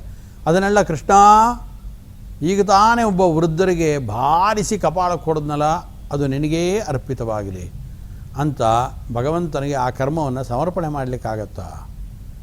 ನಮ್ಮ ಆಂತರಿಕ ಸಾಕ್ಷಿ ಅದಕ್ಕೆ ಒಪ್ಪಿಗೆಯನ್ನು ಕೊಡೋಲ್ಲ. ಆದ್ದರಿಂದ ಏನಾಗ್ತಾನೆ ಅಂದರೆ ಆ ಮನುಷ್ಯ ತಾನು ಒಳ್ಳೆಯವನಾಗಿ ಪರಿವರ್ತನೆ ಮಾಡ್ಕೊಳ್ತಾನೆ ತನ್ನನ್ನು. ಆದ್ದರಿಂದ ಆತ ಒಳ್ಳೆಯ ವ್ಯಕ್ತಿ ಆಗ್ತಾನೆ ಯಾವಾಗ ಅಂದರೆ ಭಗವಂತನಿಗೆ ಸ್ಮರಣೆ ಮಾಡಬೇಕು, ಅವನಿಗೆ ಸಮರ್ಪಣೆ ಮಾಡಬೇಕು ಅಂದಾಗ. ಆದ್ದರಿಂದ ಇಲ್ಲಿ ಆಂತರಿಕವಾದ ಶೌಚ ಅಂದರೆ ಭಗವತ್ ಸ್ಮೃತ್ಯಾದಿಗಳಿಂದ ಶೌಚ. ಭಗವಂತನ ಸ್ಮರಣೆ ಮನಸ್ಸಿನಲ್ಲಿ ಯಾವಾಗಲೂ ಇತ್ತು ಅಂದರೆ ಆಗ ತಪ್ಪು ಮಾಡೋದಕ್ಕೆ ಆತನಿಗೆ ಹಿಂಜರಿಕೆ ಉಂಟಾಗತ್ತೆ ಅಂತ ತಿಳಿಸ್ತಾರೆ. ಆದ್ದರಿಂದ ಈ ರೀತಿಯಾದ ಶೌಚ ಇದೆಯಲ್ಲ, ಭಗವಂತನ ಸ್ಮರಣೆ ಸ್ಮರ್ತವ್ಯ ಸತತಂ ವಿಷ್ಣು ವಿಸ್ಮರ್ತವ್ಯೋ ನ ಜಾತುಚಿತ್ ಸರ್ವೇ ವಿಧಿ ನಿಷೇಧಾಸ್ಯು ಏತಯೋರೇವ ಕಿಂಕರಾಹ. ನಿರಂತರವಾದ ಭಗವಂತನ ಸ್ಮರಣೆ, ನಿರಂತರವಾಗಿ ಭಗವಂತನ ಅವಿಸ್ಮರಣೆ ಅಂದರೆ ಮರೀದೇ ಇರುವಂಥದ್ದು ಭಗವಂತನ, ಅಂದರೆ ಭಗವಂತನ ನೆನಪು ಮಾಡ್ಕೊಳ್ತಾ ಇರೋದು, ಇದು ಎಲ್ಲ ಶಾಸ್ತ್ರಗಳ ಸಾರಭೂತವಾದ ಧರ್ಮ ಇದು. ಆದ್ದರಿಂದ ಶೌಚದಲ್ಲಿ ಬಾಹ್ಯ ಶೌಚವನ್ನು ಹೇಳುವ ಕಾಲದಲ್ಲೂ ಕೂಡ ಹೇಳ್ತಾರೆ, ಒಂದು ವಸ್ತುವನ್ನು ತಿಂದರೆ ಆಚಮನ ಮಾಡಿ ಎಂದರು, ನೀರು ಕುಡಿದ್ರೆ ಒಂದು ಸಲ ಆಚಮನ ಮಾಡಿ ಅಂತಾರೆ. ಅಂದರೆ ಭಗವಂತನ ಸ್ಮರಣೆ ಮಾಡಿ ಅಂತ ಅರ್ಥ. ಕೇಶವಾಯ ಸ್ವಹ, ನಾರಾಯಣಾಯ ಸ್ವಹ, ಮಾಧವಾಯ ಸ್ವಹ, ಗೋವಿಂದಾಯ ಮಹಾ, ವಿಷ್ಣುಯನ್ ಮಹಾ, ಮತ್ಸೂದನಾಯ ಮಹಾ, ತ್ರಿವಿಕ್ರಮಾಯನ್ ಮಹಾ, ವಾಮನಾಯನ್ ಮಹಾ, ಶ್ರೀಧರಾಯನ್ ಮಹಾ, ಹೃಷಿಕೇಶಾಯನ್ ಮಹಾ, ಪದ್ಮನಾಭಾಯನ್ ಮಹಾ ಅಂತ 24 ಭಗವಂತನ ನಾಮಗಳನ್ನು ನೆನಪು ಮಾಡಿಕೊಂಡು ಭಗವಂತನ ಸ್ಮರಣೆ ಮಾಡ್ಕೊಂಡಂಗಾಗತ್ತೆ, ಅವನ ಗುಣಗಳನ್ನು ಚಿಂತನೆ ಮಾಡ್ದಂಗಾಗತ್ತೆ. ಆದ್ದರಿಂದ ಕ್ಷಣ ಕ್ಷಣಕ್ಕೆ ಉಪಸ್ಪೃಶ್ಯ ಅಂತಾರೆ. ಕೂಡಲೇ ಒಂದು ಸ್ವಲ್ಪ ಆಚಮನ ಮಾಡಿ ಅಂತಂದರು, ಪ್ರಾಣಾಯಾಮ ಮಾಡಿ ಆಚಮನ ಮಾಡಿ ಮಾಡ್ತು ಅಂದರೆ ಭಗವಂತನ ಸ್ಮರಣೆ ಬರುತ್ತೆ, ಆವಾಗ ಶುದ್ಧರಾಗ್ತೀವಿ. ಎಷ್ಟು ಸೂಕ್ಷ್ಮವಾಗಿ ಹೇಳಿದ್ದಾರೆ ಅಂತಂದರೆ, ಅಂತ ಆಕಳಿಸಿದ್ರೆ ಆಚಮನ ಮಾಡಬೇಕಾಗತ್ತೆ. ಆಚಮನ ಮಾಡೋಕ್ಕೆ ಬೇಕಾದಂಥ ಸವಲತ್ತುಗಳು ಎಲ್ಲೋ ನಾವು ಬಸ್ಸು ಕಾರ್ನಲ್ಲಿ ಹೋಗ್ತಾ ಇದ್ದಾಗ ಸಿಗದೇ ಇದ್ದಂಥ ಸಂದರ್ಭದಲ್ಲಿ ಬ್ರಾಹ್ಮಣರ ಬಲಕಿವಿಯಲ್ಲಿ ವಿಶೇಷವಾಗಿ ಗಂಗಾದಿ ತೀರ್ಥಗಳ ಸನ್ನಿಧಾನ ಇದೆ, ಋಷಿಗಳ ಸನ್ನಿಧಾನ ಇದೆ. ಆದ್ದರಿಂದ ಶೌಚ ಅದನ್ನು ಕರ್ಣಾಚಮನ ಅಂತ ಹೆಸರು. ಆ ಕಿವಿಗಳನ್ನು ನಾವು ಸ್ಪರ್ಶ ಮಾಡಿಕೊಂಡು ಪುಂಡರೀಕಾಕ್ಷಾಯ ನಮಃ ಅನ್ನಬೇಕು. ಪುಂಡರೀಕಾಕ್ಷಾಯ ನಮಃ ಅಂತಂದರೆ ಶುಚಿತ್ವ ಅನ್ನೋದು ನಮಗೆ ಬರುತ್ತೆ ಅಂತ ಅರ್ಥ. ಗಂಗಾದಿ ತೀರ್ಥಗಳ ಸನ್ನಿಧಾನ ಇರುವಂಥ ನಮ್ಮ ಬಲಕಿವಿಯನ್ನು ಸ್ಪರ್ಶ ಮಾಡಿಕೊಂಡಾಗ ನಾವು ಸ್ವಲ್ಪ ಶುಚಿಯಾಗ್ತೇವೆ ಅಂತ ಅರ್ಥ. ಆದ್ದರಿಂದ ಪುಂಡರೀಕಾಕ್ಷಾಯ ನಮಃ ಅಂದರೆ ಸಾಕು, ಶುಚಿಯಾಗ್ತೇವೆ. ಆಕಳಿಕೆ ಬಂತು, ಪತಿತ ಸ್ಖಲಿತೋ ವಾರ್ತಃ ಕ್ಷುತ್ವಾ ವಾ ಆದರೇಣ ಬ್ರುವನ್ ಹರಯೇ ನಮಃ ಇತ್ಯುಚ್ಚೈಃ ಮುಚ್ಯತೆ ಸರ್ವಕಿಲ್ಬಿಷಾತ್. ಭಾಗವತದ 12ನೇ ಸ್ಕಂದದ ಕಡೆಯೇ ಅಧ್ಯಾಯದಲ್ಲಿ ಈ ಮಾತನ್ನು ಹೇಳ್ತಾರೆ. ಪತಿತಃ ಸ್ಖಲಿತೋ ವಾರ್ತಃ, ಓಡಾಡ್ತಾ ಇದ್ವಿ, ಸ್ವಲ್ಪ ಎಡವುದ್ವಿ ಅಂತ ಇಟ್ಕೊಳ್ಳಿ, ಅಥವಾ ಬಿದ್ವಿ ಅಂತ ಇಟ್ಕೊಳ್ಳಿ ಕೆಳಗಡೆಗೆ.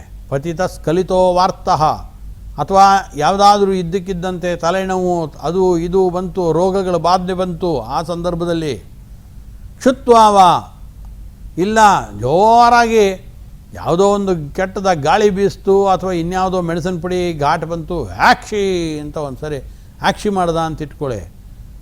ಕ್ಷುತ್ವಾವ ಆಗೆಲ್ಲ ಆದರೇಣ ಬ್ರುವನ್, ಆದರಪೂರ್ವಕವಾಗಿ ಯಾವಾಗ ಹರೇ ನಮಃ ಅಂತ ಅನ್ಬೇಕು ಅಂತ ಭಾಗವತ ಹೇಳ್ತಾ ಇದೆ. ಅದರಿಂದ ಶುದ್ಧಿ ಅದೆಲ್ಲ. ಅರ್ಥಾತ್ ಶುದ್ಧಿಯನ್ನು ಹೇಳ್ತಾ ಭಗವಂತನ ಸ್ಮರಣೆ ಮಾಡಿಕೊಳ್ಬೇಕು ಅಂತ ಹೇಳ್ತಾರೆ. ಹಾಗಾದರೆ ಭಗವಂತನ ಸ್ಮರಣೆಯಿಂದ ಮಾನಸಿಕವಾದ ಶುದ್ಧಿ ಅಂತ ಅರ್ಥ. ಹರೇ ನಮ ಇತ್ಯುಚ್ಚೆ ಇರುವುದನ್ ಮುಚ್ಯತೆ ಸರ್ವ ಕಿಲ್ಬಿಷಾತ್ ಅಂತದ್ದು. ಎಲ್ಲ ಪಾಪಗಳಿಂದ ಪರಿಹಾರವಾಗತ್ತೆ. ಅದರಿಂದ ಎಷ್ಟು ಸೂಕ್ಷ್ಮವಾಗಿ ಈ ಮಾತುಗಳನ್ನು ತಿಳಿಸ್ತಾರೆ. ಆದ್ದರಿಂದ ಇಂಥ ಆಂತರಿಕವಾದ ಶುಚಿತ್ವವನ್ನು ನಾವು ಅಳವಡಿಸ್ಕೊಂಡ್ರೆ ಪ್ರಧಾನವಾಗಿ ಅಲ್ಲಿ ಲಕ್ಷ್ಯವನ್ನು ಕೊಡಬೇಕು. ಆಂತರಿಕವಾದ ಶುಚಿ ಇಲ್ಲದೆ ಬರೀ ಬಾಹ್ಯ ಶುಚಿಗಳಿದೆಯಲ್ಲ, ಶೌಚಾಸನೆ ತ್ವಂಗ ಮಾತ್ರಂ ನ ಪೃಥಕ್ ಧರ್ಮ ಕಾರಣಂ ಅಂತಾರೆ ಶ್ರೀಮದಾಚಾರ್ಯರು. ಇದರಲ್ಲಿ ತಂತ್ರಸಾರದಲ್ಲಿ ಶೌಚಾಸನೆ ತ್ವಂಗ ಮಾತ್ರಂ ನ ಪೃಥಕ್ ಧರ್ಮ ಕಾರಣಂ, ಪ್ರತ್ಯೇಕವಾಗಿ ಅದೊಂದು ಆಚಾರ ಅಂತ ಕರೆಸ್ಕೊಳ್ಳಲ್ಲ, ಪ್ರತ್ಯೇಕವಾಗಿ ಪುಣ್ಯವನ್ನು ಸಂಪಾದನೆ ಮಾಡಿಕೊಳ್ಳಲ್ಲ. ಶುಚಿತ್ವ ಮತ್ತು ಆಸನಗಳು, ನಾನು ಪದ್ಮಾಸನ ಹಾಕ್ಕೊಂಡ್ಬಿಟ್ಟಿದ್ದೀನಿ, ಉತ್ಥಿತ ಪದ್ಮಾಸನ ಹಾಕ್ಕೊಂಡಿದ್ದೀನಿ, ಹಂಗೆ ಹಾಕ್ಕೊಂಡು ಜಪ ಮಾಡ್ತಾಯಿದ್ದೀನಿ. ಆಸನ ಇರ್ಬೋದು, ಶೌಚ ಇರ್ಬೋದು, ಈ ಶುಚಿತ್ವ ಇರ್ಬೋದು, ಬಾಹ್ಯದ ಶುಚಿತ್ವ ಅನ್ನೋ ಇದೆಯಲ್ಲ ಇದು ಇರ್ಬೋದು. ಇದೆಲ್ಲವೂ ಕೂಡ ನಾವು ಮಾಡ್ತಕ್ಕಂಥ ಧ್ಯಾನಕ್ಕೆ ಅಂಗಗಳಷ್ಟೇ. ಅಂಗ ಇಲ್ಲದೆ ಅಂಗಿ ಮಾಡಲಿಕ್ಕಾಗಲ್ಲ ನಿಜ, ಆದರೆ ಅಂಗದಲ್ಲೇ ನಮ್ಮ ಎಲ್ಲ ಪ್ರಯತ್ನಗಳು ಕ್ರಿಯೆಗಳು ಸಮಯವೂ ಕೂಡ ಅಲ್ಲಿಗೆ ಪರ್ಯವಸಾನ ಆಗಬಾರ್ದು. ಅದನ್ನು ಅಳವಡಿಸ್ಕೊಳ್ಳೋದಕ್ಕೇ, ಶುಚಿಯಾಗೋದಕ್ಕೇ ಅವನು 12 ಗಂಟೆ ತನಕ ಸ್ನಾನನೇ ಮಾಡ್ತಾ ಇದ್ದು, ಆನಂತರದಲ್ಲಿ ದೇವರು ಇಲ್ಲ, ಯಾರೂ ಇಲ್ಲ, ಏನೂ ಮಾಡಲಿಲ್ಲ, ಭೋಜನ ಮಾಡ್ದ.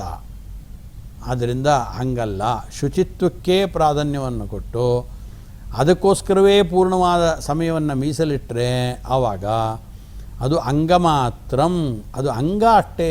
ಅಂಗಿ ಬೇರೆ ಇದೆ, ಧ್ಯಾನ ಇದೆ, ಭಗವಂತನ ಸ್ಮರಣೆ ಇದೆ. ಅದನ್ನು ಮಾಡದೆ ಇದನ್ನೇ ಮಾಡಿದ್ರೆ ನ ಪೃಥಕ್ ಧರ್ಮ ಕಾರಣಂ, ಪ್ರತ್ಯೇಕವಾಗಿ ನಾನು ಇಷ್ಟು ಮಾಡಿದ್ರಿಂದ ಪುಣ್ಯ ಬಂದುಬಿಡ್ತು, ಬರೋದಿಲ್ಲ. ಅಲ್ಪಮಟ್ಟಿನ ಪುಣ್ಯ ಬರ್ಬೋದಷ್ಟೇ ಹೊರತು ಪೂರ್ಣವಾದ ಪುಣ್ಯವನ್ನು ಗಳಿಸ್ಕೊಳ್ಳುವಂಥ ಸಂದರ್ಭದಲ್ಲಿ ಅನ್ಯಾಯವಾಗಿ ವ್ಯರ್ಥ ಮಾಡಿಕೊಂಡ್ವಿ ಅಂತ ಅರ್ಥ. ಆದ್ದರಿಂದ ಈ ಶೌಚಕ್ಕೂ ಒಂದು ಪ್ರಾಶಸ್ತ್ಯ ಇದೆ. ಆ ಶೌಚದಲ್ಲಿ ಅದಕ್ಕೆ ಪುರಂದರದಾಸರು ಮೊದಲಾದವರು ತುಂಬ ಬೈತಾರೆ. ಗರುಡ ಪುರಾಣದಲ್ಲಿರುವಂಥ ವಾಕ್ಯಗಳ ಅನುವಾದವನ್ನು ಮಾಡಿ ಪುರಂದರದಾಸರು ಮೊದಲಾದವರು ಪದ್ಯಗಳನ್ನು ರಚನೆ ಮಾಡಿದ್ದಾರೆ. ಹಾಗೆ ಶುಚಿ ಆಗತ್ತೆ ಅಂತಿದ್ರೆ ಗಂಗಾ ನದಿಯಲ್ಲಿರ್ತಕ್ಕಂಥ ಕಪ್ಪೆಗಳೇನು ಮಾಡಿದೆ, ಮೀನುಗಳೇನು ಮಾಡಿದೆ, 3 ಹೊತ್ತು ಗಂಗಾ ನದಿ ಒಳಗಡೆನೇ ಮುಳ್ಕೊಂಡಿರ್ತವೆ. ಪ್ರತಿನಿತ್ಯ ಗಂಗಾ ಒಳಗಡೆ ಇರೋದರಿಂದ ಅವುಗಳಿಗೆ ಎಂಥ ಶೌಚ ಇರಬೇಕಾದ್ರೆ, ಎಷ್ಟು ಪವಿತ್ರ ಆಗಿರಬೇಕದು. ಅಂದರೆ ಆ ಮೀನುಗಳಿಗಾಗಲಿ ಕಪ್ಪೆಗಳಿಗಾಗಲಿ ಅಲ್ಲಿರುವ ಹಾವುಗಳಿಗಾಗಲಿ ಅವುಗಳಿಗೆ ನಾವು ಗಂಗಾ ನದಿಯಲ್ಲಿ ಸ್ನಾನ ಮಾಡ್ತಾ ಇದ್ದೇವೆ, ಇದು ನಮಗೆ ಶುಚಿತ್ವವನ್ನು ತಂದುಕೊಡುತ್ತೆ, ಪುಣ್ಯ ತಂದುಕೊಡುತ್ತೆ ಎಂಬತಕ್ಕಂಥ ಒಂದು ಅನುಸಂಧಾನವೇ ಇರೋಲ್ಲ.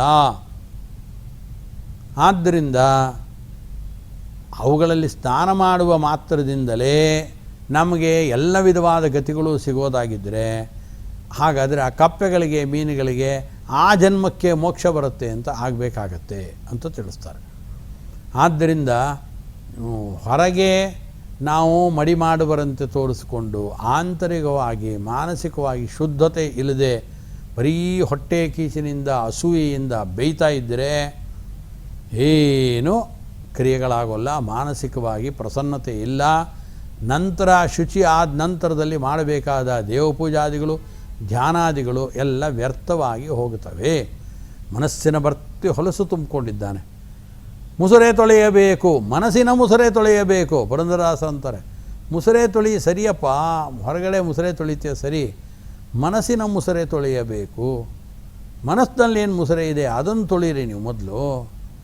ಹೊರಗಡೆ ಮುಸುರೆ ಆಗಿದೆ ಪಾತ್ರೆ ಅಂತ ತೊಳ್ಕೊಂಡು 10 ಸರಿ ತೊಳಿತಾ ಇದ್ದೀರಲ್ಲ, ಆದ್ದರಿಂದ ಮಾನಸಿಕವಾದ ಮುಸುರೆಯನ್ನು ತೊಳೆದರೆ ಆಂತರಿಕ ಶೌಚ ಬಂದರೆ ಬಾಹ್ಯ ಶೌಚದ ಪರ್ಯವಸಾನ ಆಂತರಿಕ ಶೌಚವಾದ್ದರಿಂದ ಆಂತರಿಕ ಶುಚಿತ್ವವನ್ನು ತಂದುಕೊಂಡ್ರೆ ಮುಂದಿನ ಧ್ಯಾನಾದಿಗಳಿರ್ಬೋದು, ಯಾವುದೇ ಮುಂದಿನ ನಮ್ಮ ಕ್ರಿಯೆಗಳಿಗೆ ಒಂದು ಬೆಲೆ ಬರುತ್ತೆ ಅಂತ ಭಗವಂತನಾದ ಶ್ರೀಕೃಷ್ಣ ಶೌಚ ದೈವೀ ಸಂಪತ್ತಂತ ನಿರೂಪಣೆಯನ್ನು ಮಾಡಿ ನಮಗೆ ಪರಮಾನುಗ್ರಹವನ್ನು ಮಾಡಿದ್ದಾನೆ ಅಂತ ಭಾವಿಸಿಕೊಂಡು ಅಂಥ ಭಗವಂತನಿಗೆ ಅನಂತ ಸಾಷ್ಟಾಂಗ ನಮಸ್ಕಾರಗಳನ್ನು ಅವನ ಸ್ಮರಣೆಯನ್ನು ಮಾನಸಿಕವಾಗಿ ಮಾಡ್ತಾ ಇದ್ದೇನೆ. ಹರಯೇ ನಮಃ. ಶ್ರೀಕೃಷ್ಣಾರ್ಪಣಮಸ್ತು. ಇಷ್ಟರವರೆಗೂ ಆಚಾರ್ಯರ ಅದ್ಭುತವಾಗಿರುವಂತಹ ವಾಗ್ಗಂಗೆಯಿಂದ ನಾವು ಮಿಂದು ಪವಿತ್ರರಾಗಿದ್ದೇವೆ. ಯಾವುದು ದೈವಿ ಸಂಪತ್ತು, ಯಾವುದು ಆಸುರಿ ಸಂಪತ್ತು ಎಂಬುದನ್ನು ಬಹಳ ಅದ್ಭುತವಾಗಿ ನಿರೂಪಣೆ ಮಾಡಿದ್ದಾರೆ. ಇನ್ನೊಬ್ಬರಿಗೆ ತೊಂದರೆ ಕೊಡಬಾರದು, ಆತ್ಮಪ್ರಶಂಸೆ ಮಾಡಿಕೊಳ್ಳಬಾರದು, ಇನ್ನೊಬ್ಬರಿಗೆ ಉಪಕಾರ ಮಾಡಬೇಕು ಎಂಬುವಂಥದ್ದೆಲ್ಲ ದೈವಿ ಸಂಪತ್ತಾದರೆ ಭಗವಂತ ಇಲ್ಲ, ಜಗತ್ತಿಲ್ಲ, ನಾನೇ ದೇವರು, ನನಗಿಂತ ಬೇರೆ ಯಾರಿದ್ದಾರೆ ಎಂಬುವ ಹಿರಣ್ಯಕಶಿಪುವಿನ ಸ್ವಭಾವವೇ ಆಸುರಿ ಸಂಪತ್ತು ಎಂಬುವ ರೀತಿಯಲ್ಲಿ ನಿರೂಪಿಸಿರುವ ಆಚಾರ್ಯರಿಗೆ ಎಲ್ಲರ ಪರವಾಗಿ ಅಭಿವಂದನೆಗಳನ್ನು ಸಲ್ಲಿಸಿ, ಇನ್ನು ಮುಂದೆ ಗೀತಾ ಪಾರಾಯಣದ ಒಂದು ಪ್ರಸಂಗ, ನಾವೆಲ್ಲರೂ ಕೂಡ ಆ ಪಾರಾಯಣದಲ್ಲಿ ನಾವು ಸೇರೋಣ. ಅಥ ಶ್ರೀಮದ್ಭಗವದ್ಗೀತಾಸು ಉಪನಿಷತ್ಸು ಬ್ರಹ್ಮವಿದ್ಯಾಯಾಂ ಯೋಗಶಾಸ್ತ್ರೇ ಶ್ರೀಕೃಷ್ಣಾರ್ಜುನ ಸಂವಾದೇ ದೈವಾಸುರ ಸಂಪತ್ ವಿಭಾಗ ಯೋಗೋ ನಾಮ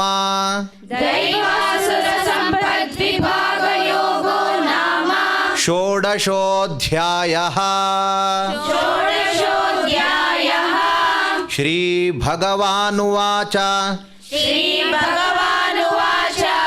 ಅಭಯಂ ಸತ್ವ ಸಂಶುದ್ಧಿಃ ಜ್ಞಾನಯೋಗವ್ಯವಸ್ಥಿತಿಃ ದಾನಂ ದಮಶ್ಚ ಯಜ್ಞಶ್ಚ दानं दमश्च यज्ञश्च ಸ್ವಾಧ್ಯಾಯಸ್ತಪ ಆರ್ಜವಂ स्वाध्यायस्तप आर्जवम् ಅಹಿಂಸಾ ಸತ್ಯಮಕ್ರೋಧಃ अहिंसा सत्यमक्रोधः ತ್ಯಾಗಃ ಶಾಂತಿರಪೈಶುನಂ त्यागः शान्तिरपैशुनम् ದಯಾಭೂತೇಷ್ವಲೋಲುಪ್ತ್ವಂ दयाभूतेष्वलोलुप्तम् ಮಾರ್ದವಂ ಹ್ರೀರಚಾಪಲಂ मार्दवम् हीरचापलम् ತೇಜಕ್ಷಮಾ ಧೃತಿಃ ಶೌಚಂ तेजक्षमा धृतिः शौचम् ಅದ್ರೋಹೋ ನಾತಿಮಾನಿತಾ अद्रोहो नातिमानिता ಭವಂತಿ ಸಂಪದಂ ದೈವೀಂ भवन्ति सम्पदम् दैवीम् ಅಭಿಜಾತಸ್ಯ ಭಾರತ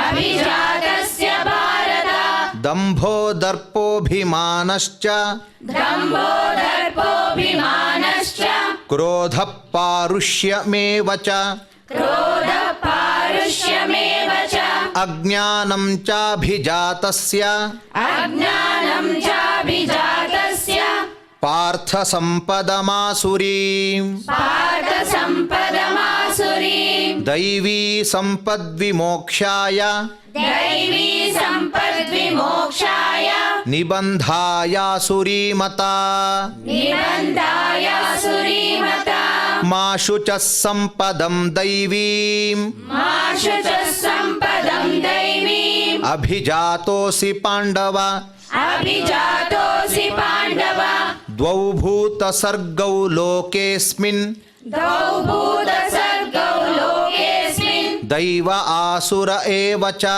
दैव आसुर एव च ದೈವೋ ವಿಸ್ತರಶ ಪ್ರೋಕ್ತಃ दैवो विस्तरशः प्रोक्तः ಆಸುರಂ ಪಾರ್ಥ ಮೇ ಶೃಣು आसुरं पार्थ मे शृणु ಪ್ರವೃತ್ತಿಂಚ ನಿವೃತ್ತಿಂಚ प्रवृत्तिं च निवृत्तिं च ಜನಾನ ವಿದುರಾಸುರಾಃ जनान विदुरासुराः ನ ಶೌಚಂ ನಾಪಿ ಚಾಚಾರಃ न शौचं नापि चाचारः ನ ಸತ್ಯಂ ತೇಷು ವಿದ್ಯತೆ न सत्यं तेषु विद्यते ಅಸತ್ಯಮಪ್ರತಿಷ್ಠಂತೆ असत्यमप्रतिष्ठन्ते ಜಗದಾಹುರನೀಶ್ವರಂ जगदाहुरनीश्वरम् ಅಪರಸ್ಪರ ಸಂಭೂತಂ अपरस्परसम्भूतम् ಕಿಮನ್ಯತ್ ಕಾಮಹೈತುಕಂ किमन्यत् कामहैतुकम् ಏತಾಂ ದೃಷ್ಟಿಂ ಅವಷ್ಟಭ್ಯ एतां दृष्टिमवष्टभ्य ನಷ್ಟಾತ್ಮಾನೋಲ್ಪಬುದ್ಧಯಃ नष्टात्मानोपबुद्धयः ಪ್ರಭವಂತ್ಯುಗ್ರಕರ್ಮಾಣಃ प्रभवन्त्युग्रकर्माणः ಕ್ಷಯಾಯ ಜಗತೋ ಹಿತಾಃ क्षयाय जगतो हिताः ಕಾಮಮಾಶ್ರಿತ್ಯ ದುಷ್ಪೂರಂ काममाश्रित्य दुष्पूरम् ದಂಭಮಾನಮದಾನ್ವಿತಾಃ दम्भमानमदान्विताः ಮೋಹಾದ್ ಗೃಹೀತ್ವಾ ಸದ್ಗ್ರಾಹಾನ್ मोहाद्गृहीत्वा सद्ग्राहान् ಪ್ರವರ್ತಂತೆ ಶುಚಿವ್ರತಾಃ प्रवर्तन्ते शुचिव्रताः ಚಿಂತಾಮಪರಿಮೇಯಾಂಚ चिन्तामपरिमेयाञ्च ಪ್ರಲಯಾಂತಾಮುಪಾಶ್ರಿತಾಃ प्रलयान्तामुपाश्रिताः ಕಾಮೋಪಭೋಗಪರಮಾ कामोपभोगपरमा ಏತಾವದಿತಿ ನಿಶ್ಚಿತಾಃ एतावदिति निश्चिताः ಆಶಾಪಾಶಶತೈರ್ಬದ್ಧಾಃ आशापाशशतैर्बद्धाः ಕಾಮಕ್ರೋಧಪರಾಯಣಾಃ कामक्रोधपरायणाः ಈಹಂತೆ ಕಾಮಭೋಗಾರ್ಥಂ ईहन्ते कामभोगार्थम् ಅನ್ಯಾಯೇನಾರ್ಥಸಂಚಯಾನ್ अन्यायेनार्थसञ्चयान् ಇದಮದ್ಯ ಮಯಾ ಲಬ್ಧಂ इदमद्य मया लब्धम् ಇಮಂ ಪ್ರಾಪ್ಸ್ಯೆ ಮನೋರಥಂ इमं प्राप्स्ये मनोरथम् ಇದಮಸ್ತೀದಮಪಿ ಮೇ इदमस्तीदमपि मे भविष्यति पुनर्धनम् भविष्यति पुनर्धनम् असौ मया हतः शत्रुः असौ मया हतः शत्रुः हनिष्ये चापरानपि हनिष्ये चापरानपि ईश्वरोऽहमहं भोगी ईश्वरोऽहमहं भोगी सिद्धोऽहं बलवान् सुखी सिद्धोऽहं बलवान् सुखी आढ्योऽभिजनवानस्मि आढ्योऽभिजनवानस्मि कोऽन्योऽस्ति सदृशो मया कोऽन्योऽस्ति सदृशो मया यक्षे दास्यामि मोदिष्ये यक्षे दास्यामि मोदिष्ये इत्यज्ञानविमोहिताः इत्यज्ञानविमोहिताः अनेकचित्तविभ्रान्ताः अनेकचित्तविभ्रान्ताः मोहजालसमावृताः मोहजालसमावृताः प्रसक्ताः कामभोगेषु प्रसक्ता कामभोगेषु पतन्ति नरकेषु च पतन्ति नरकेषु च आत्मसम्भाविताः स्तब्धाः आत्मसम्भाविताः स्तब्धाः धनमानमदान्विताः धनमानमदान्विताः यजन्ते नाम यज्ञैस्ते यजन्ते नाम यज्ञैस्ते दम्भेनाविधिपूर्वकम् दम्भेनाविधिपूर्वकम् अहङ्कारं बलं दर्पम् अहङ्कारं बलं दर्पं कामं क्रोधं च संश्रिताः कामं क्रोधं च संश्रिताः मामात्मपरदेहेषु मामात्मपरदेहेषु प्रद्विषन्तोऽभ्यसूयकाः प्रद्विषन्तोऽभ्यसूयकाः तानहं द्विषतः क्रूरान् तानहं द्विषतः क्रूरान् संसारेषु नराधमान् संसारेषु नराधमान् क्षिपाम्यजस्रमशुभान् क्षिपाम्यजस्रमशुभान् आसुरीष्वेव योनिषु आसुरीष्वेव योनिषु आसुरीं योनिमापन्नाः आसुरीं योनिमापन्नाः मूढा जन्मनि जन्मनि मूढा जन्मनि जन्मनि मामप्राप्यैव कौन्तेय मामप्राप्येय कौन्तेय ततो यान्त्यधमां गतिम् ततो यान्त्यधमां गतिम् त्रिविधं नरकस्येदं त्रिविधं नरकस्येदं द्वारं नाशनमात्मनः द्वारं नाशनमात्मनः कामक्रोधस्तथा लोभः कामक्रोधस्तथा लोभः तस्मादेतत्त्रयं त्यजेत् तस्मादेतत्त्रयं त्यजेत् एतैर्विमुक्तः कौन्तेय एतैर्विमुक्तः कौन्तेय तमोद्वारैस्त्रिभिर्नरः तमोद्वारैस्त्रिभिर्नरः आचारयत्यात्मनः श्रेयः आचार्यमनश्रेयः ततो याति परां गतिम् ततो याति परां गतिम् यः शास्त्रविधिमुत्सृज्य यः शास्त्रविधिमुत्सृज्य वर्तते कामकारतः वर्तते कामकारतः न स सिद्धिमवाप्नोति न स सिद्धिमवाप्नोति न सुखं न परां गतिम् न सुखं न परां गतिम् तस्मात् शास्त्रं प्रमाणन्ते तस्मात् शास्त्रं प्रमाणन्ते कार्याकार्यौ व्यवस्थितौ कार्याकार्यव्यवस्थितौ ज्ञात्वा शास्त्रविधानोक्तम् ज्ञात्वा शास्त्रविधानोक्तं कर्म कर्तुमिहार्हसि कर्म कर्तुमिहार्हसि ॐ तत्सदिति ॐ तत्सदिति श्रीमद्भगवद्गीतासु श्रीमद्भगवद्गीतासु उपनिषत्सु उपनिषत्सु ब्रह्मविद्यायां ब्रह्मविद्यायां योगशास्त्रे योगशास्त्रे श्रीकृष्णार्जुनसंवादे श्रीकृष्णार्जुनसंवादे ದೈವಾಸುರ ಸಂಪದ್ವಿಭಾಗಯೋಗೋ ನಾಮ दैवासुर सम्पद्विभागयोगो नाम ಷೋಡಶೋಧ್ಯಾಯಃ. षोडशोऽध्यायः. ಭಗವಂತನು ಕೃಷ್ಣನು ಪಾರ್ಥನಿಗೆ ಉಪದೇಶ ಮಾಡಿದ್ದಾನೆ.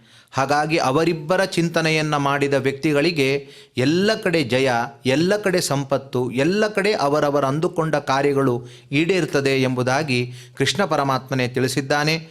ನಾವೆಲ್ಲ ಅದನ್ನು ಹೇಳೋಣ. ಯತ್ರ ಯೋಗೇಶ್ವರ ಕೃಷ್ಣೋ यत्र योगेश्वर कृष्णो ಯತ್ರ ಪಾರ್ಥೋ ಧನುರ್ಧರಃ यत्र पार्थो धनुर्धरः ತತ್ರ ಶ್ರೀರ್ವಿಜಯೋ ಭೂತಿಃ तत्र श्रीविजयो भूतिः ಧ್ರುವಾ ನೀತಿರ್ಮತಿರ್ಮಮ. ध्रुवा नीतिर्मतिर्मम.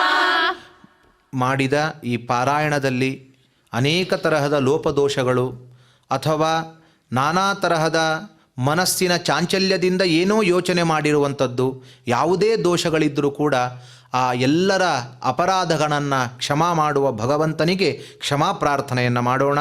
ಯದಕ್ಷರ ಪದಭ್ರಷ್ಟಂ यदक्षरपदभ्रष्टं ಮಾತ್ರಾಹೀನಂಚ ಯದ್ಭವೇತ್ मात्राहीनं च यद्भवेत् ತತ್ಸರ್ವಂ ಕ್ಷಮ್ಯತಾಂ ದೇವ तत्सर्वं क्षम्यतां देव. ನಾರಾಯಣ ನಮೋಸ್ತುತೇ. नारायण नमोऽस्तु ते. ಮೂರು ಕರಣಗಳು, ವಾಕ್ ಮಾತುಗಳು, ಮನಸ್ಸು ಮತ್ತು ಮೈ, ಈ ಮೂರು ಕಾಯಿಕ ವಾಚನಿಕ ಮಾನಸಿಕ ಅಂತ ಹೇಳಿದ್ದಾರೆ. ಇದರಿಂದ ನಮಗೆ ನಡೆದಿರುವಂತಹ ಏನೇ ದೋಷಗಳಿರಬಹುದು, ಪಾರಾಯಣದ ಸಂದರ್ಭದಲ್ಲಿ ಆಗಬಹುದು ಅಥವಾ ಬೆಳಿಗ್ಗೆಯಿಂದ ಹಿಡಿದು ರಾತ್ರಿಯವರೆಗೂ ನಡೆದಿರುವಂತಹ ಕಾರ್ಯಗಳಲ್ಲಿ ಭಗವಂತನಿಗೆ ಮಾಡಿದ ಏನೇ ದೋಷಗಳಿದ್ದರೂ ಕೂಡ ಅದೆಲ್ಲ ಭಗವಂತನು ಪರಿಹಾರ ಮಾಡಿ ನಾವೆಲ್ಲ ಮಾಡಿದ ಕರ್ಮವನ್ನು ದೇವರಿಗೆ ಸಮರ್ಪಣೆ ಮಾಡಬೇಕು ಅಂತ ವಿಧಾನ ಇದೆ. ಹಾಗಾಗಿ ನಾವು ಮಾಡಿದ ಈ ಕಾರ್ಯವನ್ನು ಭಗವತ್ ಸಮರ್ಪಣೆಯನ್ನುಗೊಳಿಸೋಣ. ಕಾಯೇನ ವಾಚಾ ಮನಸೇಂದ್ರಿಯೈರ್ವಾ कायेन वाचा मनसेन्द्रियैर्वा ಬುದ್ಧ್ಯಾತ್ಮನಾ ವಾ ಪ್ರಕೃತೆ ಸ್ವಭಾವಾತ್ बुद्ध्यात्मना वा प्रकृते स्वभावात् ಕರೋಮಿ ಯದ್ಯತ್ ಸಕಲಂ ಪರಸ್ಮೈ करोमि यद्यत् सकलं परस्मै ನಾರಾಯಣಾಯೇತಿ ಸಮರ್ಪಯಾಮಿ. नारायणायेति समर्पयामि. ಭಗವಂತ ಪ್ರತ್ಯಕ್ಷವಾಗಿ ಬಂದು ಏನು ಬೇಕು ಅಂತ ಕೇಳಿದರೆ ನಾವೆಲ್ಲ ಏನು ಹೇಳಬೇಕು?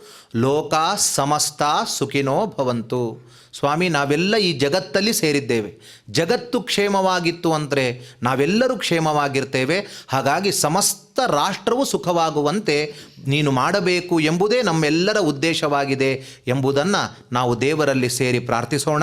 ಸರ್ವೇ ಭವಂತು ಸುಖಿನಃ, सर्वे भवन्तु सुखिनः, ಸರ್ವೇ ಸಂತು ನಿರಾಮಯಾಃ, सर्वे सन्तु निरामयाः, ಸರ್ವೇ ಭದ್ರಾಣಿ ಪಶ್ಯಂತು, सर्वे भद्राणि पश्यन्तु, ಮಾ ಕಶ್ಚಿತ್ ದುಃಖ ಭಾಗ್ ಭವೇತ್. मा कश्चित् दुःखभाग् भवेत्.